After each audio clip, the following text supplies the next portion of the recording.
হচ্ছে না? এগুলো আমি শুনিনি, মানে এটা এখনও মানে আমার কাছে খবর আসেনি। নিশ্চয়ই সেটা দেখা হবে। যেটুকু একটা নতুন কিছু ভাবনা বা নতুন কিছু হলে একটু প্রথম ক্যাওয়াজ থাকে, সেটাকে মিটে যাবে বলে আমার মনে হয়। দিদি, কালীগঞ্জ নিয়ে কি বলবেন? কালীগঞ্জে যে গতকাল বিজয় উৎসবে বোমাবাজি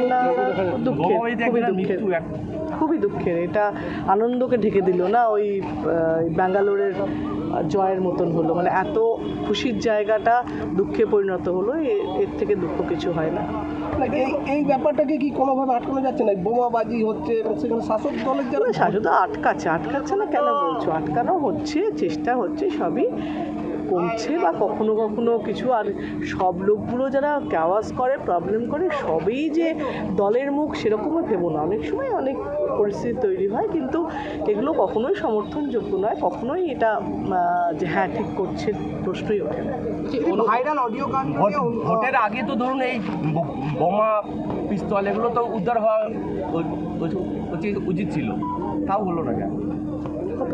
তাই না? বলছি, অনুব্রত মণ্ডলের অডিও কাণ্ডে পুলিশ সুপারকে জাতীয় মহিলা কমিশন তলব করেছে দিল্লিতে, কি বলবেন?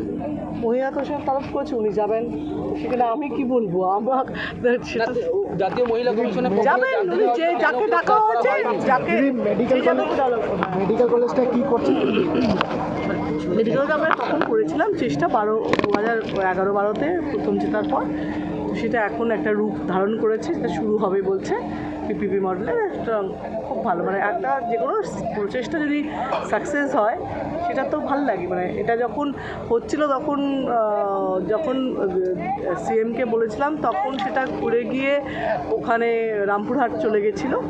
সেটা রামপুরহাট, এবং যখন আমরা দুবরাজপুরের প্রপোজাল আমি আবার যখন দিয়েছি, তখন আমাকে বলেছিলেন যে আগে এটা হয়ে যাক, এই প্রপোজালটা হোক, তারপরে ওটা যাবে।